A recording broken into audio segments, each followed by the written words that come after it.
With great power comes great responsibility. Compromise where you can. Where you can't, don't. Even if everyone is telling you that something wrong is something right. Even if the whole world is telling you to move. It is your duty to plant yourself like a tree, look them in the eye and say no. You move. Never step onto the battlefield of ideas unprepared. Before you enter the fray, you need a plan. And there's no better place to get one than right here on Tactics with host Caleb Colquitt. The Situation Room goes live now on News Radio 1440. Welcome in, everybody. It's certainly a pleasure to be with each and every one of you today, whether you're joining us on Facebook Live, on the News Radio 1440 page, or the Tactics Facebook page, YouTube, Twitch, Twitter, Periscope, however you're watching us. We certainly appreciate you choosing to make us a part of your day and to be able to provide this service to you. Lots to talk about right now in the local news, and unfortunately, this is a story that I've honestly kind of been avoiding. Now, you know that this isn't because I'm afraid of conflict. I tend to actually gravitate more towards those stories, if anything. And if I'm avoiding a story, you know that it's not because I'm afraid of the consequences or afraid of what's going to happen because I've never been censored. No, I've been avoiding this story because it affects me in a more personal way than I think most people. But it's important news. It's news that affects the state of Alabama, and I just think that it's important that I do the best that I can to bring information to you on this topic. So, Rod Bramblett, you know that if you've been paying attention to the news at all, that the person that struck him and his wife, that hit his vehicle that eventually ended in his wife's death and his death as well, that he's been arrested. And I thought on a lot of different ways on how exactly I should cover this, what's the best way to handle it, because honestly, I've kind of refrained talking about this one. And maybe it was because I was worried about it because Rod wasn't just somebody that I cared about as an Auburn graduate. Rod was somebody that I worked with, and we weren't close. Honestly, I don't know that he could have picked me out of a crowd if he were still alive.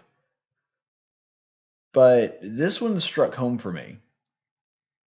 And because of that, I'm even a little bit skeptical of my own ability to take my personal feelings out of it and be objective, but I'm going to do the best that I can to do exactly that. So for those of you who don't know the details of what happened with Rod and Paula Bramlett's death, there was somebody that was driving a Jeep and they struck the back of their SUV on Shug Jordan Parkway. So in Auburn, one of the major roadways down there, I actually used to live right off Shug Jordan. I know the area very, very well. And they struck them and knocked them into the intersection, and I believe before they rested, they actually wound up hitting the pole that supported a traffic light, if I'm not mistaken, on the police reports there. But according to authorities, yesterday charges were announced against 16-year-old Johnson Edward Taylor by the Auburn Police Department. So the charges were announced yesterday. They did go ahead and go forward with an arrest. And that's really what we know so far. There's a couple other things that are important to bring up here, though. This is according to an article by AL.com. Charging documents also state that the toxology analysis report of Taylor's blood sample from the Alabama Department of Forensic Sciences, quote, indicated that Taylor's blood sample contained THC, which is the primary psychoactive component of marijuana, and it is indicative of recent usage of marijuana at the time of the collision. So basically, that was a really fancy way of saying we know for a fact, the science bears it out, that the kid was high when this happened. That at the time that his car struck the Bramblett's vehicle, he was under the influence of marijuana. And so that does add another layer of intrigue, but also gives us a better insight into how this horrible event that unfortunately ended in the death of two people happened. So this was a marijuana-fueled accident. Now, it wasn't done with malicious intent. He did this, not wanting to cause a car accident, but that's exactly what happened. And that was based on this, at least somewhat contributed to by the fact that he was under the influence of marijuana. He was high at the time that this took place. And I want to use this as a cautionary tale and speak to a lot of people, specifically people in my generation, because there is a growing attitude now that marijuana is not as harmful as alcohol or smoking regular cigarettes. And full disclosure, I tend to be pretty libertarian on the marijuana argument. Now, I think using marijuana is incredibly stupid, but in this country, we have a certain expectation of freedom, and part of freedom means you don't stop people from making stupid decisions. That you are free to make dumb decisions if you want to. But there is a profound difference in making a dumb decision that hurts nobody but yourself and a bad decision that affects other people. For example, if you want to get slobbering drunk every night, that's your business. You want to get slobbering drunk and get behind the wheel of a car, then it becomes everybody else's business because there is at least a much higher probability of you harming somebody. And the truth is, marijuana is no different. And this idea that, marijuana doesn't really affect you, it doesn't have all these addictive properties, I'm sorry, that's simply not true. It doesn't have psychologically addictive properties, sure, but I mean, you can get addicted to Dr. Pepper. I think I might have a problem with that, by the way. But nonetheless, maybe trying to make a little bit light of this subject. When it comes to addiction, you can be addicted to practically anything. And in this particular case, marijuana may not have addictive properties in and of itself, but it can be addicted. I don't know if this kid was addicted to marijuana or not. I have no idea. I'm just saying that there is this odd prevailing attitude now, especially amongst people closer to my generation, that seem to have this idea that, marijuana, it's not really a hard drug. It's not really something that ought to be feared or not something to be taken as seriously as alcohol. But we can see right here that it can cause very similar reactions. That just like being under the influence of alcohol, just like being under the influence of psychotropic drugs, marijuana can have that effect on somebody. And this is sort of further solidified, this is sort of further backed up by some of the other details of the crash that we have now. So if you look at this same article by AL.com, it said, quote, "The affidavit released Tuesday states the report from Aaliyah's traffic homicide unit data states that Taylor's Jeep Laredo was accelerating from a speed of 89 miles per hour to 91 miles per hour in a 55 mile per hour zone when the crash happened. There was no braking, according to the report." So that could mean a couple of different things. Distracted driving may have played a part in this because, according to this, there was no braking. This guy wasn't just driving and didn't brake. He was also going approximately 30 miles per hour over the limit. 30 to 35. So this guy was going incredibly fast down Shug-Jordan, and granted, Shug-Jordan's a big road. And you could expect a pretty high speed limit on that, which 55 is pretty high. But, I mean, this guy's going 90 miles an hour down Shug-Jordan, and we find out later that he's high on marijuana. That's a pretty good indication that he was pretty heavily under the influence, and he didn't even brake. In other words, it didn't register with him to slam on his brakes. He hit them at full speed. And when you understand all the details, you can understand how this tragedy could have happened to where, unfortunately, Rod and his wife died with being hit by a Jeep at 90 miles an hour from the back end, slightly right to center. Well, yeah, once you understand that that's the circumstances surrounding it, no wonder. And this is just an incredibly difficult story to hear about. It's an incredibly difficult story to hear the details because anybody losing their life is horrible in a car accident. But in some cases in a car accident, it's just somebody, with something that's understandable. For example, a bus driver could have a heart attack and accidentally run into somebody. I mean, those are the kinds of things that are tragic, but there's really not a whole lot you could do about them. The reason that I think that this one is really difficult to deal with is that it's something that could have been easily avoided. That looking at the details of this story and reading in and diving into exactly what happened here, this wasn't the result of an unforeseen circumstance that nobody could have avoided. This is a direct result of a child making a really, really terrible decision to get high, and then not only get high, especially as a minor. I mean, marijuana is illegal for everybody in the state of Alabama, but especially for a minor.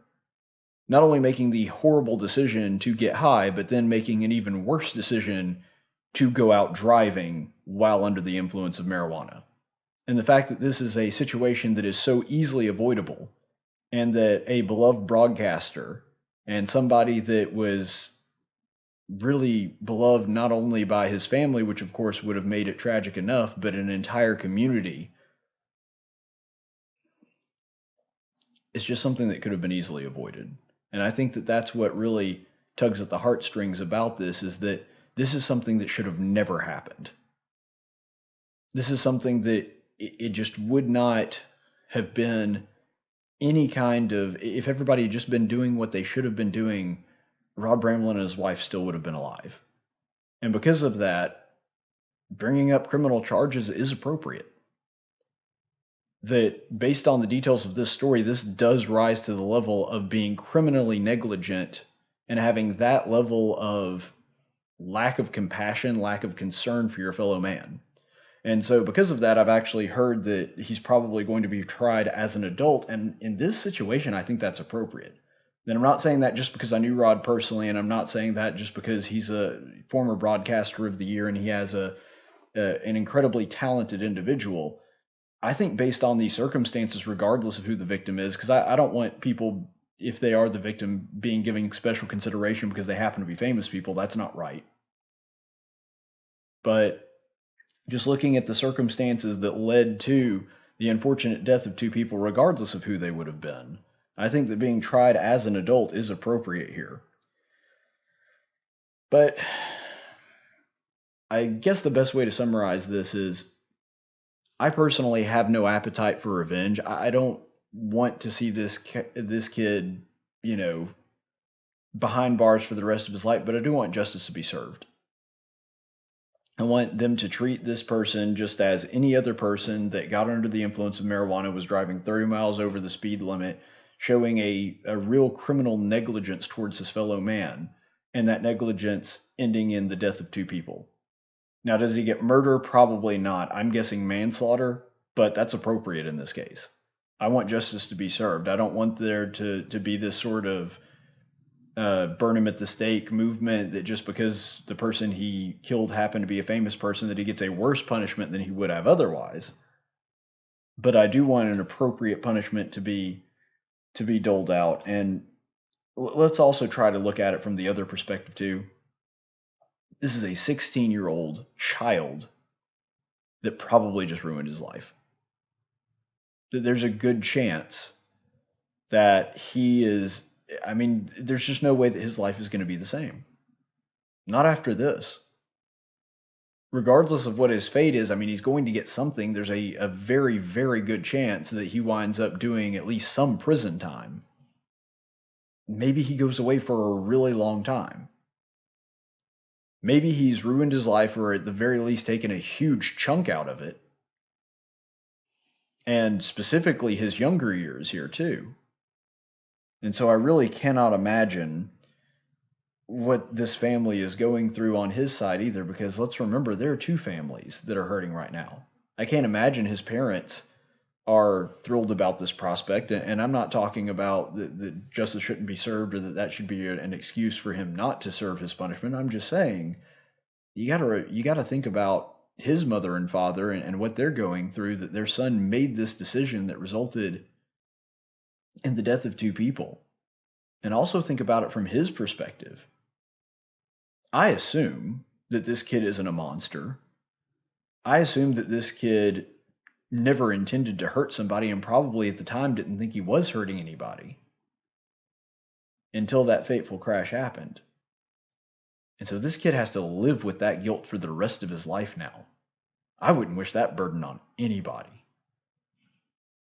And so I think that the best and most mature way to handle this is to just pray that everybody that was affected, regardless of their involvement, that everybody that was affected, that God would put his healing hand and stretch that forward to all of them. Because this kid's parents and family, I'm sure that they're hurting. I know the Bramletts are hurting. And I'm sure that this kid is hurting a lot too. And so I really do ask that everybody pray for everybody involved, because this is just a horrible situation. There is no good on any level of this. And so this is a time where there are going to be a lot of prayers needed. And with that being said, I think it's time for us to go ahead and take our first break.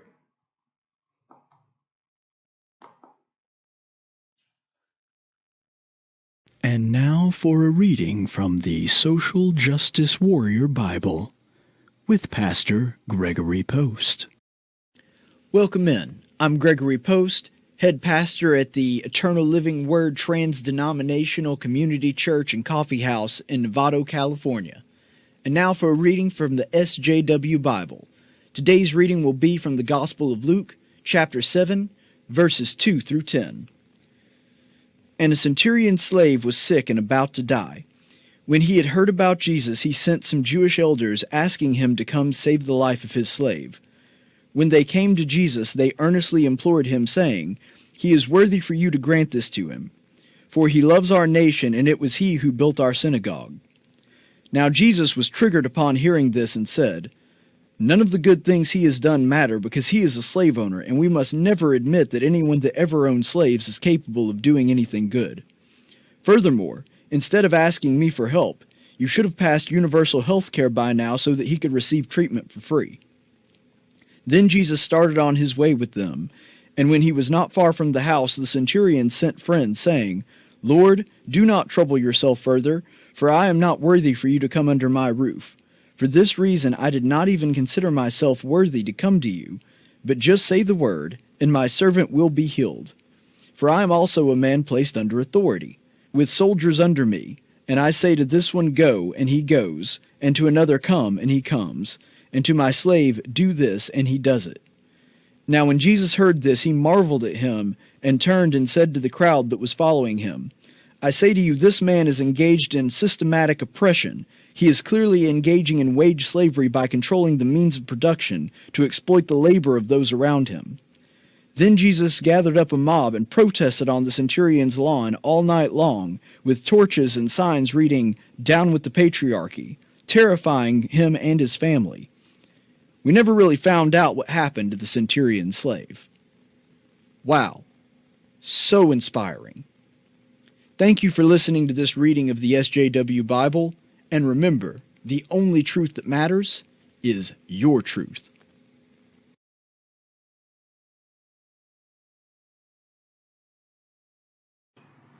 And welcome back, everybody. So there is some news out of Mobile that I wanted to address. Apparently, the Mobile City Council has delayed a proposal to endorse the return of Amtrack service to its city.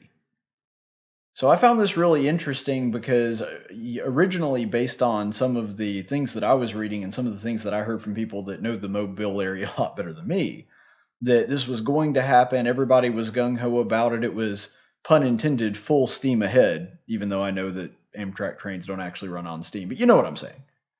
Anyway, so I heard this, and I was just sort of sitting there shaking my head, but it looks like common sense has prevailed, and Mobile has suddenly decided to be at least a little more cautious about this. So the Mobile City Council has delayed this proposal that was going to endorse the return of service to its city.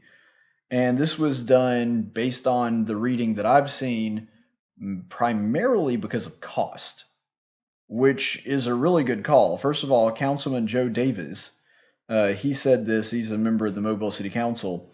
I want to be absolutely clear. I am not opposed to the return of passenger rail service. I think it's too early to move ahead with respect to this resolution, asking the governor to move forward. There are too many unanswered questions. Which I think is a fair stance to take. Now, personally, I think it's not really a secret where I stand on this. I think that you know where I stand on it. I mean, being a constitutionalist alone, you would say that not seeing anything in the Constitution where it says the federal government can run a train service. That's pretty far outside the realm of what the Constitution intended. But nonetheless, even if you take that away from it, I think his position is fair, which is, I'm not saying I'm against it. Let's just look into it. Let's do some research. Let's find out if this really is going to be a good idea that benefits our city. That is 100% a fair way to look at it. And I hope that he follows the data wherever it leads. Now, I have a pretty good idea of where I think the data is going to lead. But even if it didn't, even if somehow he as a city council member found some evidence that this would be profitable and make sense and, would be beneficial to the city and that would be what was the best vote for him to make, yeah, go ahead. This is the attitude that I want people to have, that you actually research the policies and vote based on that research as opposed to having your mind made up before you even hear any information on it, which unfortunately is the way an awful lot of our politicians operate. So I don't know really anything about Councilman Joel Daves, but hey, if this is really the approach that he's going to take it and he's not just saying this because he thinks it sounds good, I'm fine with that. 100% a fair position to take. Now, Mobile Mayor Sandy Stimson, I think I'm saying that right. Yeah, okay. Either that or I have a typo here. Expressed concern about passenger trains potentially blocking access to the city's cruise ship terminal. Also a fair concern, because if you're going to build that kind of project and it's going to, it's probably, because it's Mobile, probably going to have to hop some water at some point, that they're saying that that is going to cause a problem with the cruise ship terminal. All right. I mean, that's a legitimate concern too. Hopefully they're able to do more research. I appreciate the approach that the councilman and the mayor are taking now, because instead of basically having the shiny new nickel, hey, we're going to bring Amtrack service back, it's going to be great, and them going, oh yeah, let's do that. They're saying, hang on, let's see how it would actually affect the city, and then make an informed decision. Which I think really is all anybody can ask for. I think that that's a perfectly legitimate way to go about this. But here's the thing, and I think that Mobile needs to consider all of this. If you're looking at research, history definitely is the best teacher. And Amtrack hemorrhages money. I mean, doesn't just lose some money, which would not be a surprise for federal projects. That's kind of par for the course, unfortunately. It doesn't just lose money.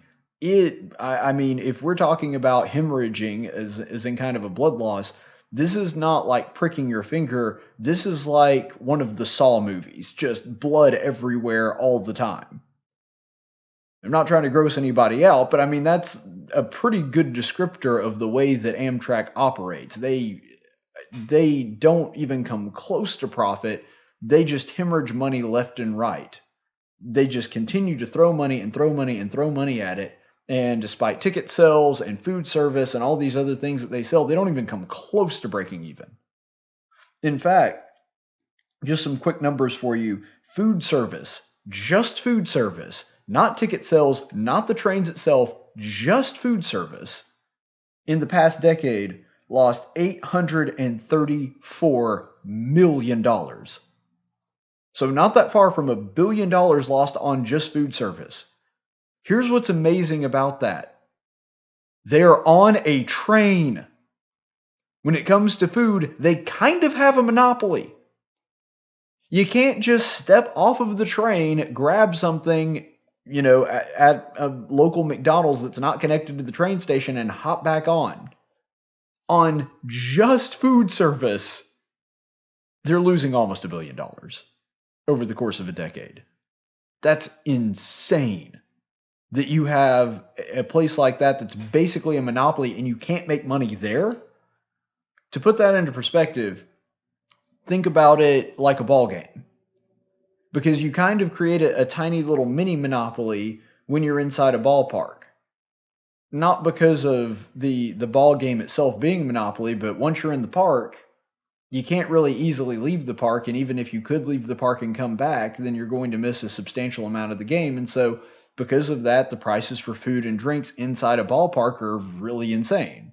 I mean, this is something that we're not unfamiliar with. The price goes up because they can charge more because they don't have to deal with outside competition. It's just the way economics works. Well, Amtrak has that. They have a tiny little micro monopoly within its own train and its own train services, and they're still losing almost $1 billion on just food. Now, you take that broader and look into the actual ticket sales and service. Amtrak has operated at a loss since 1971. 1971. To put that into perspective, I'm 30 years old. I was born in 1989. So about 2 decades before I was even born was the last time that Amtrak did not operate at a loss. I mean, it's just absolutely absurd how bad Amtrak is at its job. And a lot of that has to do with the way that they manage money. Looking at this project specifically, I'm talking specifically just the line that would run from New Orleans to Mobile in this proposal. Looking at just that, the cost going to cost about $65 million, a little north of $65 million. And that's the government estimate, which means you can pretty much rest assured it's going to cost more. Maybe not a lot more, but I'm guessing more in the 75 million range, if I had to guess. But they're estimating already $65 million. And that's just to return. That's just to get the train working before you even start the operation cost. Just to get it to where the train can work, it's going to cost $65 million. This is a horrible idea. And you look at Amtrak trains around the country, and just trains in general, trains don't make any sense. They don't make money. There was a time where passenger train service made perfect sense. And that was back when there really was no automobile, or not a sufficient infrastructure for automobiles to operate in. I mean, trains started more or less going away in the 1920s and 30s. Now, granted, there was still a niche market there, but by the time the auto industry really picked up, people didn't want trains anymore. And it makes sense because trains, of course, have to operate on tracks. Cars can go pretty much wherever you want. They're the better form of transportation. They're the more convenient form of transportation. You look at other lines like the one that runs to Orlando. Do you know why people don't ride that train? Because it's just so much hassle to get to the train station and then have to either take an Uber or to take some kind of other car service. There are people that use it, sure, but not many. And the reason that they don't is not because people aren't going to Orlando. It's one of the most visited places on earth. The reason that that train service doesn't work and doesn't make sense is because people would rather take a car. It's just more convenient. Even if you wanted to just take a cab or to take an Uber from wherever you are to Orlando, first of all, your point of departure could be anywhere. You don't have to drive to the train station and then take your luggage out of the cab and then put your luggage onto the train and then take the train down and then take your luggage off of the train and put it into the cab and then have to unload it. It's just too much of a hassle. The average person doesn't want to have to deal with it. And so unless you're a commuter that does this every day and has a routine worked out and doesn't have to worry about luggage and all that other stuff, but more or less, you're not riding that Amtrak train. And that's why, just as a general rule, trains are stupid now as passenger vehicles. Now, they're great for shipping things. They are a very important part of delivery. As far as a supply line goes, a train can be a really useful tool on that. But when you're talking about passengers, there's just not a thirst for it out in the market. And if there were, then you wouldn't need Amtrak anyway, because the marketplace would provide a train service that people could use. Back in the day, that's how it happened. So why did they shift from private train service to something that was subsidized by the federal government, because that was the only way it could survive. Because they knew that if it were the marketplace, if it were people making a private decision as to whether or not they were going to go ahead and take part in the service, they knew it wasn't going to work. They knew that it was an impossible task to do so. And that is why that service was largely discontinued. There was no thirst for it out in the marketplace, and because of that, it got rejected. And now what's going on is that Amtrak services are largely subsidized by people that will never ride the train. People like me. I live in Montgomery. Now, granted, I have a shorter commute than most because I also live right next to where I work. But even back when I had a commute, back when I was living in Millbrook, still didn't ride a train. The vast majority of the American population will never set foot on an Amtrak train, and yet our tax dollars are subsidizing their ticket prices. Look, even though I don't agree with it, I think it's unconstitutional, I would feel a lot better about Amtrak if they just operated at cost and they said, whatever it costs us to ship passengers, we're going to charge that. And of course, if you do that, the first thing they're going to say is, well, that would make the ticket prices go so high that nobody would buy it. Yeah, well, if that happens, then the service should go away. We are losing so much money on Amtrak when you actually dig into the numbers that we would be better off if the services just stopped. If we just stopped altogether, no ticket sales, we would be doing financially better off with that than we would continuing to subsidize this thing that the vast majority of taxpayers are never going to get any use out of.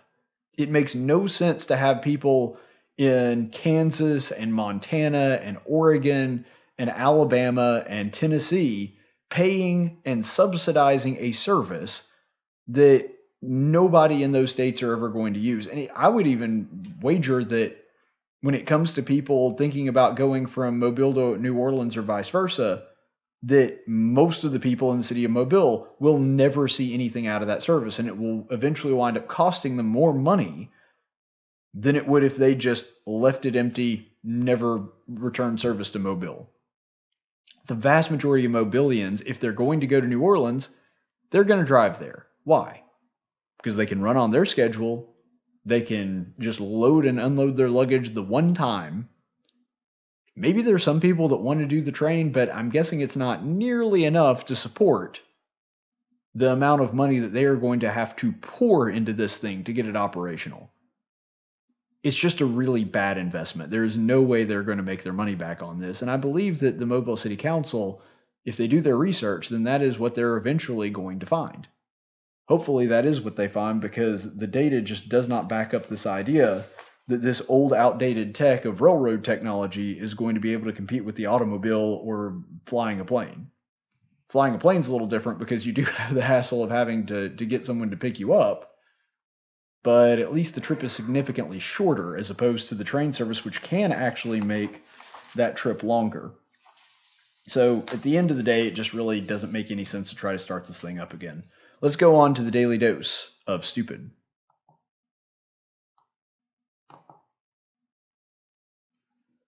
No, you messed it up. You're stupid.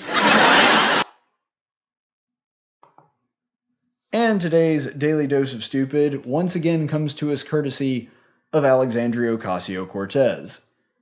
So for those of you who are unaware, several members of the Democrat Party, including the fresh faces, the new freshman class of Democrats, which are responsible for many of the daily doses of stupid, and something I'm very grateful for, by the way. AOC by herself would be a treasure, but you've also got people like Rashida Tlaib and Ilhan Omar. But a lot of those people went down to the border to observe what actually goes on inside these facilities that they're talking about, which is a good thing. Now, what I do find ironic about this is that she's been invited by several different people to several different facilities to see what the Holocaust was really like, because, as you may know, AOC has gotten really popular the past couple weeks, whether you consider it famous or infamous, I'll let you decide, for referring to the holding facilities for illegal immigrants as concentration camps. Now, if you look at the dictionary definition of a concentration camp, where it talks about specifically holding political prisoners, typically where things like torture and inhumane activities are going on, the facilities at the border do not meet any of those qualifications. But nonetheless, this is something that originally she seemed to kind of back off of, and then after she saw that she was having to back off on it, wound up doubling down on it. Because originally she tried to back off a little bit and said, well, I didn't mean Nazi concentration camps. I meant the concentration camps that were happening in America when Japanese people were interned in World War II. Which, granted, is a concentration camp that wasn't nearly as bad as what happened in the Holocaust, but that's still not an apt comparison because those were American citizens. We're talking about illegal immigrants, two completely different things. In one case, you had Japanese Americans that their only crime was happening to be Japanese. And in the other case, you have people that were caught illegally crossing a border, which is a crime in the United States of America. They're being detained just like any other prisoner that breaks a crime. And they're also non-citizens. So there's really not an apt comparison there. But even so, what AOC did afterward was actually double down and basically make comparisons once again to the Holocaust. And this led to a member of actually Poland's government inviting her to come and actually tour some of the concentration camps to see what a concentration camp is actually like. There were members of I can't remember the name of it, but the Jewish Society of America or something like that, the Jewish Historical Society of America, I think, that invited her to tour some facilities and look at some of the museums to see what the Holocaust was actually like. Because if she thinks that these facilities are comparable to the Holocaust, then she's absolutely out of her mind. And we've pretty much already determined that she was. But nonetheless, this is something that multiple people that know a lot about the Holocaust and even Holocaust survivors have tried to instruct her that this is not the right way to do it. This is nothing like the Holocaust, and you're making a completely unrealistic comparison. She decided not to listen to any of those guys or to accept any of their offers to educate herself on what was actually going on in the Holocaust, and instead decided to go down with a bunch of Democrats to the border facilities, which is fine. I'm glad that she and the other Democrats decided to take a trip down there. I actually do appreciate that if they're going to criticize it, then they need to actually see what it's really like. I think that is an appropriate response to what is going on here. So, I at least give them kudos for that, even if I don't necessarily give them kudos for anything else. But AOC, you could tell, went into this with a preconceived notion, basically already having her mind made up of what her impression was going to be long before there was a decision that was going to be made on. She had this decision in her mind made up long before she actually got down and saw what was going on herself. And we had sort of a running commentary with AOC while she was going on. Before we get into what she actually said, I do believe that context matters. While I don't believe that it is okay to use an ad hominem attack and say, because this person is X or because this person is who they are, then I'm just not going to pay attention to them because I don't like them. That's not logic. That's actually a logical fallacy known as the ad hominem fallacy. So I don't want to engage in that. But I do think the context of the situation is important. So let's take a look at that for a second. First of all, in the situation that I just described, that was an example of it. AOC is the kind of person who has known to double down even when the facts are not on her side. She has also been shown to be a person that refuses to admit when she's wrong, even when the facts, again, are against her. Even when the data shows that she's completely wrong, even when people like PolitiFact and Snopes, hardly right-leaning fact checkers, or the Washington Post fact check her and say, nope, she's completely wrong, refuses to say that she's wrong.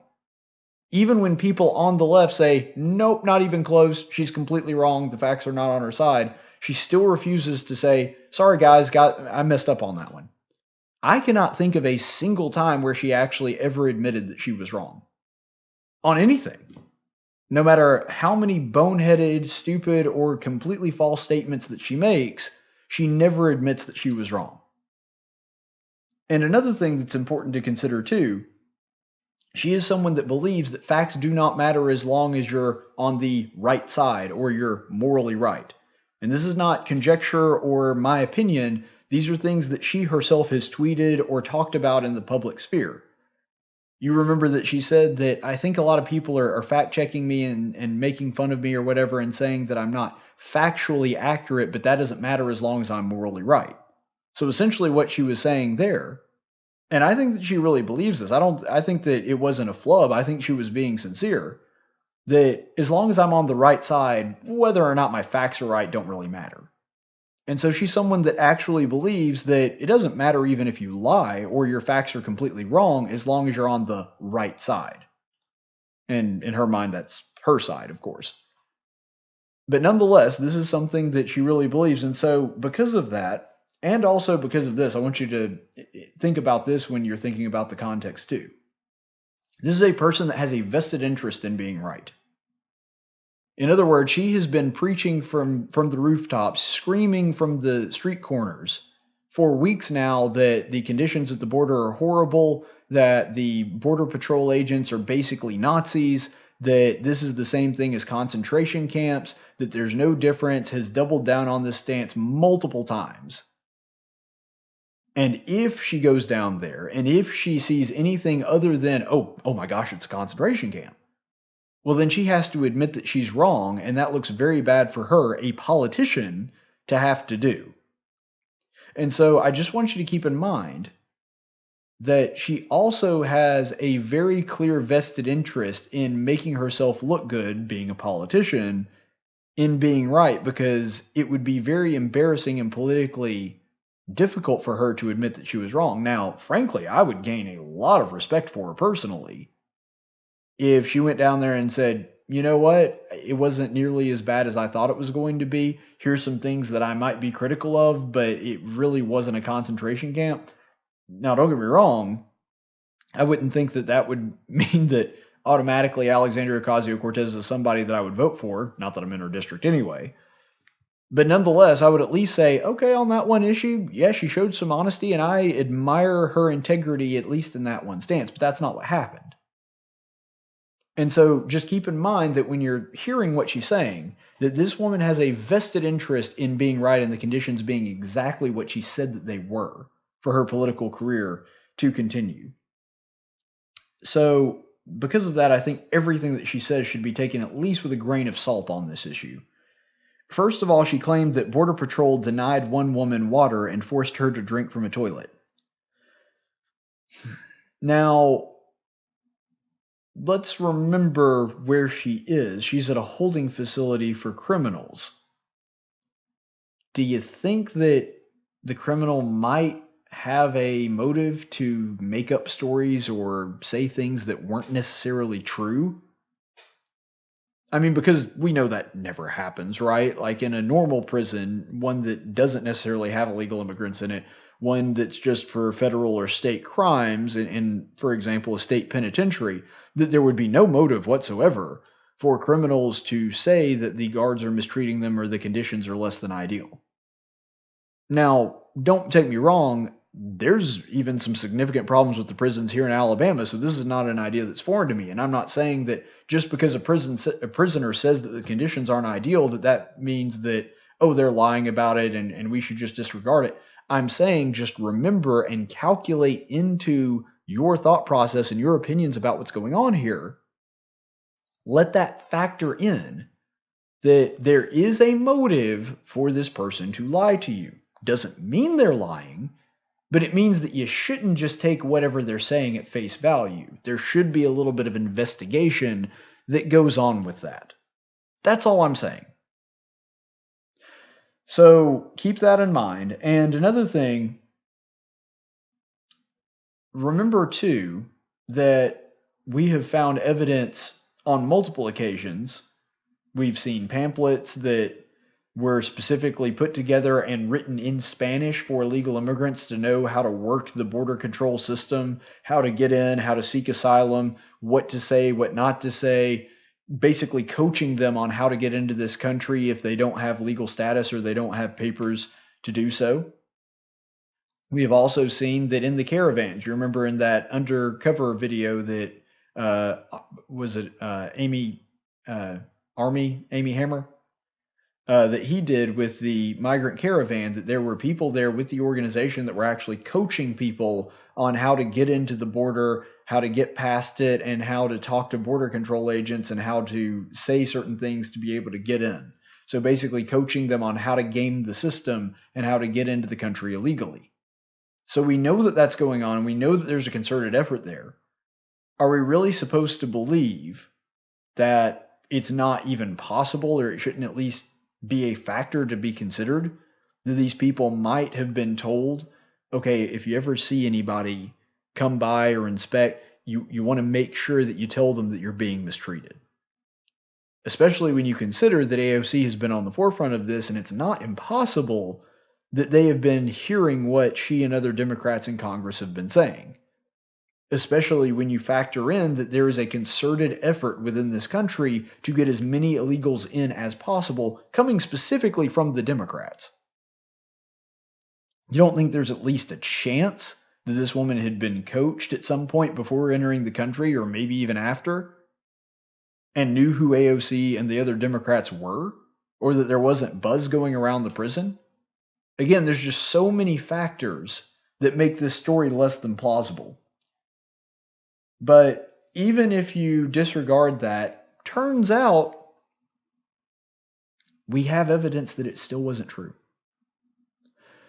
Because according to the Border Patrol agent that was in question here, because he heard this story that AOC gave, and he thinks he knows what she's talking about, the way that these things are built inside the cells, it's not dissimilar to a prison.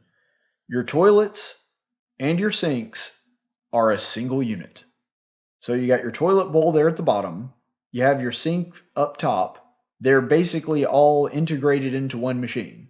Now, they're not using the same water, because out of the sink, and they even have labels above the sink that instruct you, okay, this is the sink, this is the toilet, and so they have them in English and Spanish. I've seen pictures of them. So they're all basically one unit mounted to the wall, and you have the place where you use the toilet, the place where you use the sink. And he said that one female immigrant, illegal immigrant, came in and didn't understand or didn't know how to use the sink, and because of that started drinking out of the toilet. But they didn't make her do that, and then they did explain to her after seeing this happen that that's not what you're supposed to be doing. That here's where you get a drink of water, that's where you do something else. And so this Border Patrol agent actually said, well, yes, that happened, but we didn't force her to do that. She didn't know how to use the sink, and we didn't know that. And then she, proceeded to drink out of the toilet, and we explained to her, no, that's not what you do. And so apparently this story does have a small kernel of truth to it, but it wasn't that the Border Patrol agents were denying her water and making her drink out of the sink. In fact, AOC's claim that they were denying her water is impossible. Because if there was water in the toilet and the sink is attached to the toilet and the machine was operational, then they couldn't have denied her water, even if they wanted to, because there's a sink in the cell with her. And so the claims that AOC is bringing out there just really doesn't make any sense. If the thing was a single unit and the woman just got confused on it, that's not the same thing as a Border Patrol agent making her drink out of a toilet. That's a completely different thing. Ooh, my mic's there. Still getting used to the new studio. But another thing that I would like to point out is that she said that she felt unsafe. That when she was around the CBP, the Civil Border Patrol agents that were there running the facility, that she felt very unsafe and that the environment was unsafe for her. Now, granted, I wouldn't put it past AOC, being the little snowflake that she is, to feel unsafe in pretty much any environment. So I'm not saying that she legitimately did not feel unsafe, but I'm saying, was that feeling valid or not? Now think about this. It's not just AOC, it's a group of Democrats going down to tour this facility all together in broad daylight. These are Congress people. And she's saying that she felt unsafe. What did she think was going to happen? even if you believe that the Civil Border Patrol really are bad guys and they really are out to hurt people and they really hate Democrats, did you really think that the Border Patrol officers were going to attack her and other congressmen with witnesses around in broad daylight and nobody would find out? Did you really think that was going to happen? Did she really believe that she was in an unsafe environment? I mean, typically, when you're going through a prison, the only thing that makes you feel unsafe are the inmates. The only ones that make you feel unsafe are the people that are there because they committed crimes. You feel safer around the guards. And so maybe AOC legitimately did feel unsafe, but she had no reason to, and that's the point that I'm trying to bring up. The idea that a Border Patrol agent, an actual law enforcement officer of the United States of America, was going to attack someone who is essentially his boss and other Democrats in a crowd in the open where there were witnesses, and he would think, oh, I'm totally going to get away with that. No, if AOC actually thought that was going to happen, she's even dumber than I thought she was, and that's impressive because I already think she's pretty dumb. But I guess AOC really does feel unsafe in this thing. But I want you to think about the overall premise and sort of take this back and look at it from an aerial view here. The central claim that AOC is making doesn't make any sense. That these facilities are horrible and there's massive human rights violations going on, and that these things are essentially concentration camps. You ever seen Auschwitz? You ever seen any of these concentration camps that were actually made by the Nazis? Or even, to use the thing that AOC kind of tried to backtrack on, or the facilities that were being used in America against Japanese Americans? I want you to think about this. They had walls and fences, but not to keep people out, to keep the people in. You'll notice that the guard stations were not pointed outward, they were pointed inward. They were trying to make sure Jews did not escape from that facility. It wasn't as though those trains that led to the death camps, that they were loaded to the brim because there were so many people that wanted to go there. It was the opposite.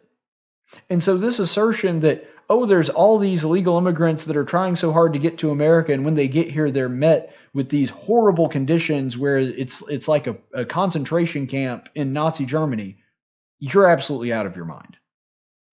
The idea that there are people busting the doors down and crossing the border and risking their lives to get to a facility where they believe that they could be killed because of how bad the conditions are, give me a break.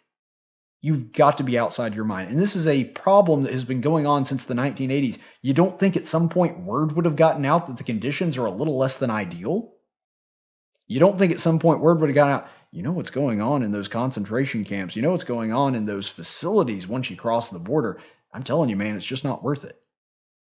The idea that there are illegal immigrants that are fighting each other and willing to pay basically their entire life savings just to get to America illegally,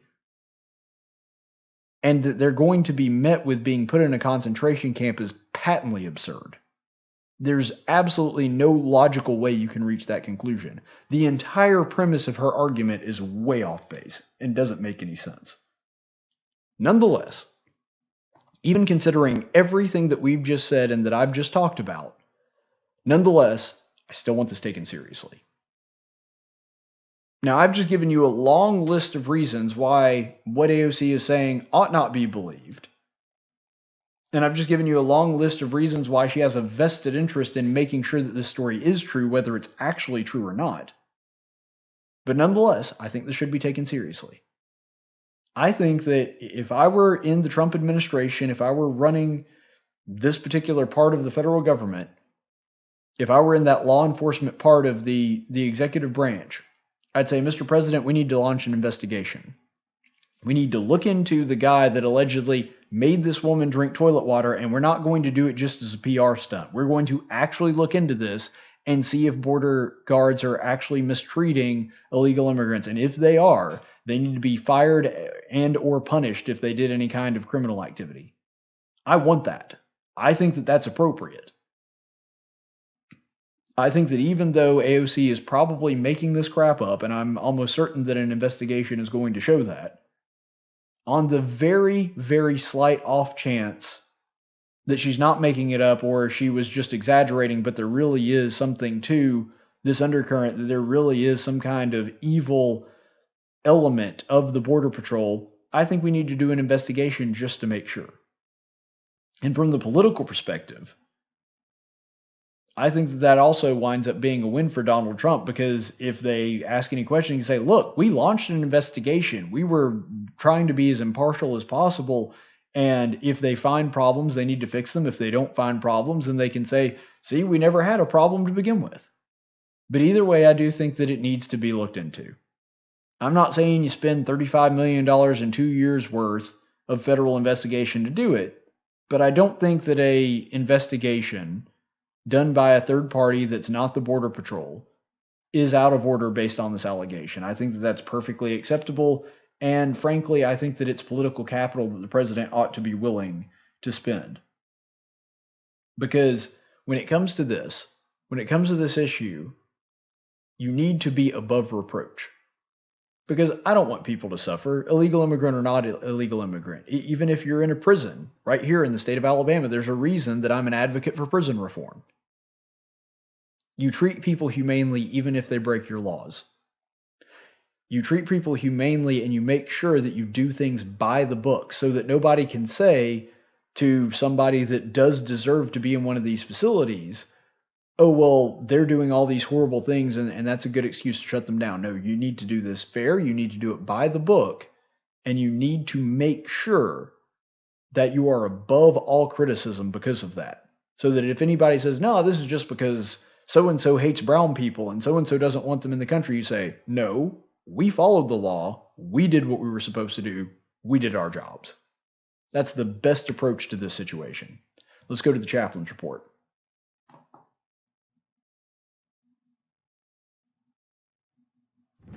In 1775, the Continental Congress created the Chaplain Corps. Under the command of General George Washington, each soldier was required to attend worship service every Sunday. While other armies advanced on their feet, Washington's troops advanced on their knees. It's time for the Chaplain's Report with Caleb Colquitt on tactics. Chaplain's Report today, we do continue our look through the book of Daniel. And in looking through the book of Daniel, I do think that there's a couple things that we need to point out before we delve into this. This is Daniel in prayer. This is Daniel pouring out his heart to God and saying, Lord, Israel is in a bad situation. We've been in captivity almost my entire life. Something has to be done. But he also acknowledges that the something has to be done is contingent upon how Israel reacts to God. He's genuinely remorseful for the nation of Israel, and he wants them to go back to that promised land, but he realizes that the reason that they were in captivity in the first place is because they didn't do what they were supposed to do. And so, is he praying for change? Absolutely. Is he praying to return to the land that God promised them? Absolutely. But he realizes that they aren't there arbitrarily or because God got tired of protecting them. They're there because they didn't hold up their end of God's covenant. And we see this sort of expounded upon in Daniel 9, verses 15 through 16. And now, O Lord our God, who have brought your people out of the land of Egypt with a mighty hand, and have made a name for yourself, as it is the day, we have sinned, we have been wicked. O Lord, in accordance with all your righteous acts, let now your anger and your wrath turn away from your city, Jerusalem, your holy mountain. For because of our sins and the iniquities of our fathers, Jerusalem and your people have become a reproach to all those around us. There's a couple really important points here that Daniel is making. And I want to start out kind of with the last one. That he realizes that Israel has become a reproach to those around him. And I think what Daniel's doing, and this is something that is not that uncommon in the Psalms and not that uncommon in prayers that we see in the Old Testament, and we actually see this even from Moses, that they're appealing to how other people around them are going to react. Now, Daniel fully acknowledges and talks about the reason Israel is in the mess that it is because they refuse to do what God told them to do when he told them to do it. And he fully acknowledges that that was Israel's fault. It was not because God didn't keep his end of the bargain. He acknowledges that completely. But there's something else I want you to notice in this. That he's saying, Lord, even considering all of those things, Israel has become a problem for other nations. You see, Daniel understood the importance of Israel's role in that region in the world, and really to the world as a whole. Before the Christ, where the blood of Abraham and the promise that God made with Abraham had been extended to all nations, it was extended only to Israel. This was God's chosen special people that had a different relationship with him than every other nation around them. And other people were looking to Israel and saying, how's their God any different from our God? The God that we've got that, looks like has the torso of a man and the head of a crocodile, or Baal or Molech or any of these other pagan gods, how's their God any different? They live just like we live. They're doing exactly the same thing we're doing. And you know what? They were right. That's what's so horrible about it, is that there were people in Israel worshiping other pagan gods. They were living just like the nations around them. They were ignoring the law of Moses. They weren't living out the covenant that they had done with God. And I think that's a powerful message for us as well. Aren't there people that say that about Christians? And to a degree, they're right. People that look at Christians that claim to be Christians and go to church but don't live it out in their daily life, that don't actually live the covenant, they don't actually live the lifestyle of a Christian and do what they're supposed to do. And people look at that and say, well, they're in the same position that I'm in. Now, it's a little different because in Daniel's day, these were mostly pagans saying, well, their God's no different than our God. Now what they're saying is, well, they have God and they have just as many problems as we do, and they seem to be in pretty much the same boat and react to it the same way we do, and they don't really live a lifestyle that's any different than mine, so why be a Christian? You see, Daniel understood that Israel's role as that beacon, that city set upon a hill that was supposed to be the shining example for everybody to look at. Other nations were supposed to look at Israel and say, oh my gosh, look at what living the way that God wants us to does for people. Look at how it changes people. Look at all the blessings that they have. Look at the protections that they have. Look at how they're much more joyful and content than the people in other nations. That was Israel's role, and they failed in that role. And Daniel understands that and acknowledges that and looks back and saying, we've become just as bad as every other nation. No, actually, we've become worse than every other nation, because other nations were looking to us to see, what does living like Yahweh, what does living like God look like? And they're saying, oh, just like we're living, so there's no reason to change. Other nations could use Israel at that point as an excuse to not change their ways, because they saw that living the way that Israel's God wanted them to live, that really didn't do any good for them. That didn't do anything differently. Now, somebody that understood the law of Moses well would understand they're actually not living the way that God told them to live, and that's the reason they're being punished. But Daniel understood, to most outsiders looking in, that they wouldn't have made that nuance. They wouldn't have made that distinction between the two, and because of that, there had been a real problem there. And another thing, too, that I want to point out, Daniel, in talking about this, is that he calls back and harkens back to the origin of Israel as a nation.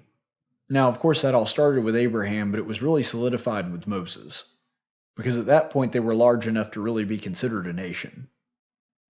At that point, when they left they left Egypt after the 400 years of captivity, then they really were a nation, large enough to be considered a nation, and eventually came to the promised land where they had an established land to dwell in as well. The reason that Daniel harkens back to this, the reason that he talks about God's special relationship with Israel and talks about how he brought them out of Egypt, is he is praising him for that act and saying that can happen again. That if Israel will just do what God tells them to do, if they will heed his words and obey his commands, that God certainly has the power to bring us back. God certainly has the power that if he wants to, he can bring us back to the nation of Israel and make us just as prosperous as we were in the days of Saul and David and Solomon, and maybe even more so. If we will just do what God says, then he's going to uphold his end of the bargain, and this captivity, this time of enslavement, will be over just like it was in Israel, or just like it was when we left Egypt. And so he's hearkening back to that and saying, God has done these wonderful things for us. We know that you've done these wonderful things for us. Please let that happen again. It really is a strong sentiment held by Daniel, and I'm sure Israelites across the spectrum, that when they saw this great time of distress and evil, that the ones that were faithful, the ones that really did care about doing what God said, they looked back at the time of Egypt and said, our God can do amazing things, and we will trust in him to do those again. That's exactly the same attitude that we as modern Christians should have. That we look back at the deeds of the Old Testament and the New as well and say, wow, my God, there is nothing that is off limits for him. And as a result, if we just do what he says, then he'll be on our side and there will really be nothing that can stand against us. That's the correct way to look at this. And we can look to Daniel as an example of that. Stay the course, friends. Tactics is a production of News Radio 1440 and Cumulus Media Montgomery. Any opinions expressed on this program are those of the host and do not necessarily reflect the opinions of Cumulus Media. The theme song for Tactics is 6 Foot Town by Big and Rich. Graphics by Jessica Dawson. Broadcast studios provided by Cumulus Media Montgomery. Location studios provided by the Dalraida Church of Christ. Copyright 2019.